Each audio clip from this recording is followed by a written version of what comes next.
Look up in the sky. It's a bird. It's a plane. It's The Krypton Report.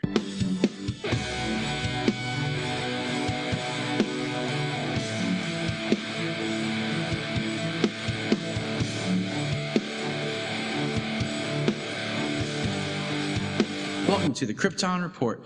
I am your host, Tyler, and here we talk about all things Kryptonian, the Supergirl TV series, anything from sci-fi to comics, anything with Superman and Supergirl.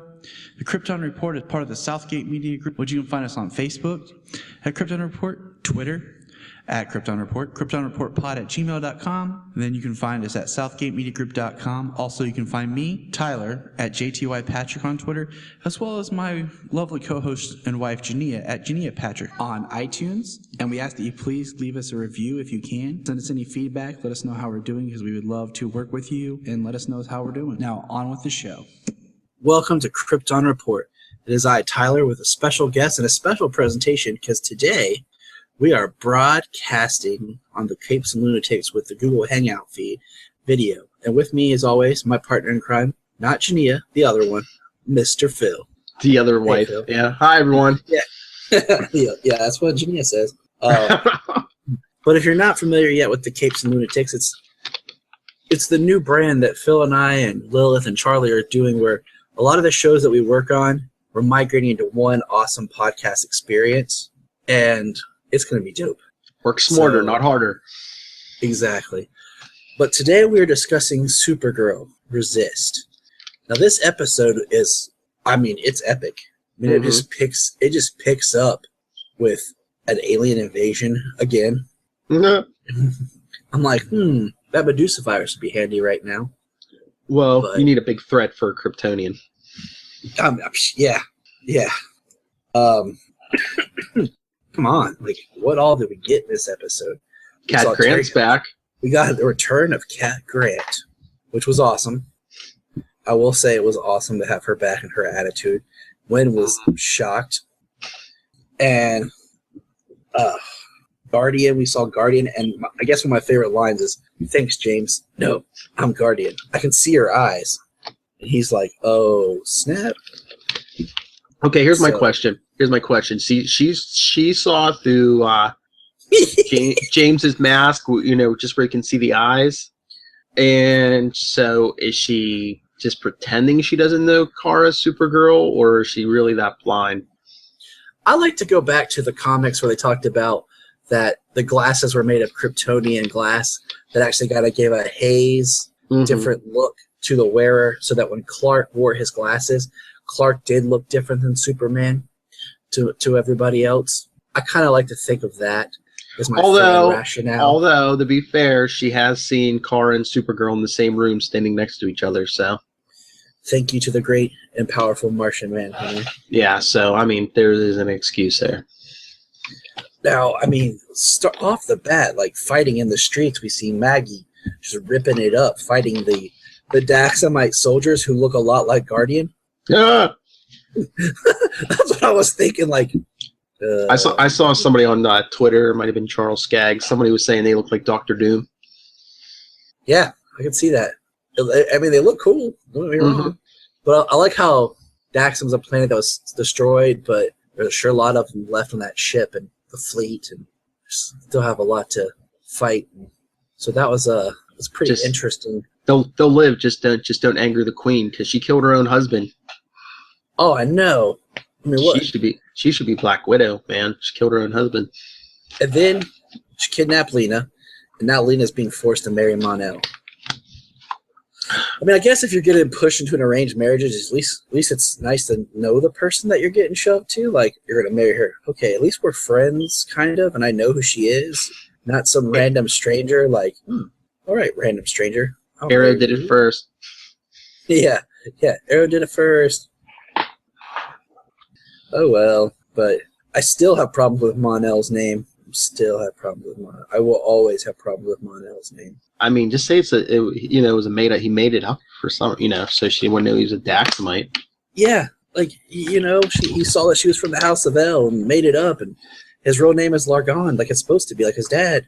He's not as strong as her, but that would have been interesting and more a better explanation if he would have been pretended to be a Kryptonian at first. That had poisoning of some sort. I don't know. Like, that bothers me. But what can we do sometimes? They finally mentioned the lead weakness. Remember when yeah, it was like Lillian's getting the gun out. She's like, the lead bullet like straight to him will take him down. And I'm like, oh great. She knows. Cadmus. I was waiting for like when or somebody to be like, I don't use guns. Here, I have my number 2 pencil. Here, use the dust to give him asthma like Guardian did. Yeah. Which was Let's make it a fair fight.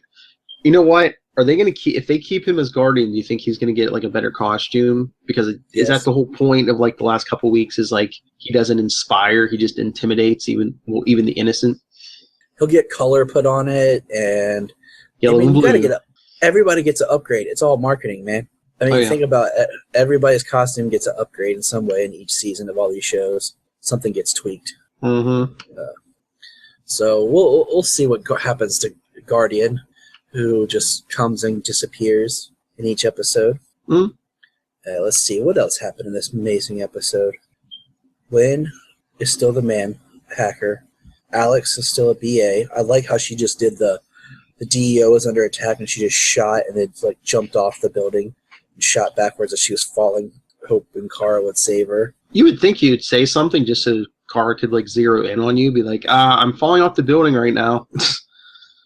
Yeah, you would think, she would whistle something so she knows where you're at, exactly where you're at. Or like one of my favorite comic panels, I'm just going to reference this, is you probably know the issue and I don't.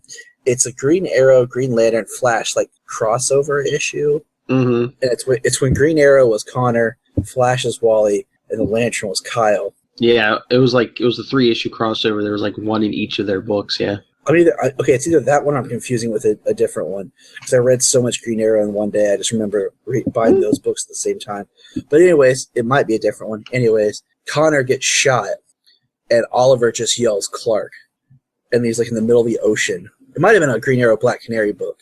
Maybe. I think so. That might. Yeah. Yeah, because I read a bunch of those. I bought a bunch of them at a sale, and I just love that Clark heard it. Like. And the idea that Clark listens out for the voices of all of his friends. And that's like with Kara. Like, it'd been cool if she just like fell and she just said, Kara. Like whispered it and she caught her. I don't know. Something that's just sweet. We got the return of the horribly named Hank Henshaw, a.k.a. Kano Superman Cyborg. And I love how conveniently they put like Martian Manhunter in a coma, so David Harbour would only have to do one run roll this week. Yeah, he didn't have to jump back and forth. I'm like, is he talking to a rubber suit when he's looking at Martian Manhunter? I mean, they could just throw a stunt double in there and CGI the. I mean, you fill it. It could just be like a mannequin or something, like a rubber dummy or something. But yeah, and then we brought up the Phantom Zone projector. I know. Oh, let me hotwire it. We can make it a teleporter.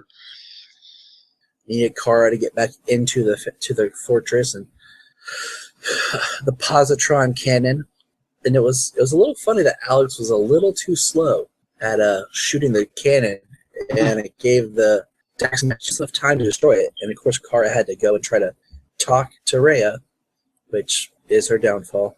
Yep, Rhea's like, yep, you'll never foil my plans because they are real and they are spectacular. I mean, come on, seriously, like. Cadmus tries to betray them. See, you didn't get that. You didn't get that Terry Hatcher reference, did you? I did. I'm just slow. I'm really slow today. We need a return of Dean Cain. Those two need to sing together. I know. That's what every episode that she's in. I'm like, where? I mean, at least we got the Jeremiah name drop in this one. Like, she's like, "Where's my dad?" And Cadmus Lillian's like, "I don't know." So they need to make him Cyborg Superman. That would be awesome. That would make sense. It would make close enough. I mean, he was Superman at one point. It would make sense. So, but I'm really excited to see how this season ends. Well, what did you think about the ending of this episode? Oh my gosh, dude. The ending was intense. I want to know how she's doing it. That's what I was going to say. How do you think she's doing it? I don't know, because like I knew that they were supposed to fight, because like I saw the behind the scenes photos. They showed them, and I'm like, I hope it's not the whole episode, but like, how is she controlling Superman? Like, he just comes out. Here's another question: if she has a means of controlling Kryptonians, why didn't she just control Kara and like have her either as her slave or hey, go kill yourself? I think it'd be cooler if it was her slave, because then she could just rub it in Mon-El's face constantly. Exactly. But, hey, let's just jump on the fact that it stinks to be Daxam and procreation. All you need is DNA, because I think we can make kids from our hairs. Well, that's what John Byrne did. That's what John Byrne did when he rebooted Superman. For a while there, the Kryptonians did it. Were procreating that way. Remember, it was Man of Steel. Because Kal-El, movie, though they used it in the movie. Yeah, but Kal-El wasn't born. He was born on Earth because his birthing matrix was shot into space, not him as a baby. Which is weird, and not as emotional as actually having to put your infant child in a ship. Well, but still, I mean, it's still painful. And then when he came to Earth, he considered himself born on Earth, which is cool. It's a concept. Not hating. But I don't know. What do you think of this episode overall? It was good. I don't know. Some of the weeks it was slow, and there was a couple weeks I was like, "Oh man, it seems like Kara's hardly in it." But no, they packed everything into this one. And what's funny is you say that this episode actually has no Kara in it. It's all Kara or Supergirl. Yeah. What about that? Well, and the president got revealed. Yes. I mean, think about this. We had Terry Hatcher and Linda Carter in this episode. Yep. But yeah, she I wish they would have went into her people and everything more. But man, like, she was like, destroy the Daxamites. Well, she's still alive. I mean, she could always come back next season, or who knows, she might be in next episode. Which would be cool. I mean, they probably will, because it looks like it just kind of picks up where this one left off. So what do you think will happen? What do you hope happens for the finale? Well, she'll probably overpower Clark and then take down Rhea. But do you think they're going to do some kind of cliffhanger? Yeah. Is Mon-El or somebody going to die, or is it going to look like someone dies? I'm hoping that Mon-El gets lead poisoning and has to go into the Phantom Zone. Oh, there you go. And as they send him into the Phantom Zone, that's where Zod comes out. Because we know Zod's been cast. Oh yeah, true. So, and they talked about the projector. Janine and I talked about that today. We recorded an episode with a bunch of just news and stuff that's been talked about. And we just were kind of throwing our 2 cents out there for it. That would be cool if, Kara kind of has to have Zod help her, with Rhea and Clark and everything, and then he kind of betrays her and becomes the new big bad for the next season. Which, I don't know how I feel about that, in a sense, because I feel like Astrid was so much of a female Zod archetype. What's Zod going to be different? And to me, it gets redundant when the Kryptonians are the bad guys. Well, it's like speedsters in The Flash. Don't even get me started, Phil. Well, It's like, okay, in the Superman movies, season first one was Lex Luthor. Cool. Second one was Zod, Ursa, Non. Cool. We don't talk about anything after that. Superman 3, of course, was like that Gus was supposed to be Brainiac, but whatever. Superman 4 was a Sun thing. Superman Returns is Lex Luthor again. Man of Steel is Zod, which is fine. Reboot, all that, back to, okay, cool. Stripping it back down. And then Doomsday, BVS, which is an altered Zod. Yeah. BVS. That's dope. I got my new shirt on here. How many Superman movies have there been total, and Lex has been in all of them except for 2? Yeah. 7, 8, 7. 4, 5. I think 7, yeah, and he's been in all but 2, so 5 out of the 7, Lex has been in them. All I'm saying is, I just hate when the villain just keeps being Kryptonians. And first of all, it shortens the story of Kara and Cal, makes it a little less like, oh, they're the last ones. No, they're not. There's a bunch of villains. Well, like I said, they want big threats for Kryptonians, but I mean, you could go big. I mean, Brainiac, whatever form that he takes, Metallo. I mean, you're powered by kryptonite. Come on. I mean, yeah, they've introduced Metallo, but you can always introduce the next level. Yeah. And who do I keep plugging for the crossover? Who do I keep saying be the ultimate villain for the Arrowverse? Mongol. Mm-hmm. And you could do Mongol where he comes to Earth and he's big, but then he has some sort of like tech that makes him look like a human, and he blends in and he's studying Earth and he's studying the heroes and he's preparing the world and everything. And then that's the crossover, is all the heroes are on World. Yeah. But do you think they would go aliens again next year for the crossover since they did aliens this year? Yeah, but Mongol's a little bit different. You know, he's one dude, true. And it would be the heroes fighting like in a cage match. But I wonder if they're gonna do like, I wonder if they do like an evil group, so it'd be like, you know, good guys versus bad guys. Or they'll do Earth. Well, they can't. It could be Earth 3. They've kind of done the Earth 2 where it's like the alternate versions of them. Mm-hmm. So it'd have to be like a crisis. I don't know. We'll write it out, Phil. We'll pitch it. It's got to be good. But I think that about wraps up the episode. Any other thoughts you got? Just the season in general? No. Oh, you know who else would make a great villain? Did you read Superman today? The new issue came out today? Not today, but I know who's behind Black Dawn. Yeah, so Manchester Black would be a good villain. It would be a good villain because he's different. It's something people don't know about. It's like escaped Arkham. And it's like, you know, fighting the grim and gritty, although I don't know. In the movies, I don't know if it'd work because DC's kind of dark right now. Yeah, he just blend in. It wouldn't stand out. But I figured like it out. Supergirl, maybe. I figured out how to fix the DC movies. Okay? You do a reverse Flashpoint. The DC Cinematic Universe, that's the Flashpoint. So Barry has to go back in time and change something to make the bright DC universe instead of making it dark. It's reverse style. That's what it is. It's all about making that Flash movie so you can go back and set things straight. Boom. What's up? I think I lost you again. Sorry. Can you hear me now? Yep. Sorry, stupid me. I muted my mic because there was some noise outside. I'm sorry.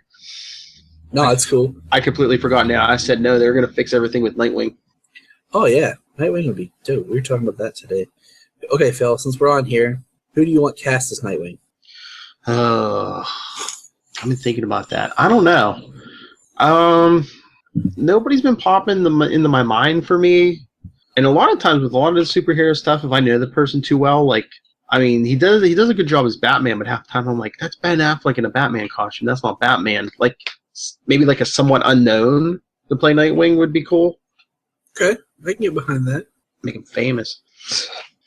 Someone who's going to really embrace the part and cut their teeth on it. Mm-hmm. So, all right. Any other thoughts? Bring it home, Mr. Phil. I don't think so. Just follow us on Capes and Lunatics. Coming soon. All right. Well, thank you, everybody, for enjoying this video feed of two odd-looking guys looking at each other talking. And remember, look up in the sky.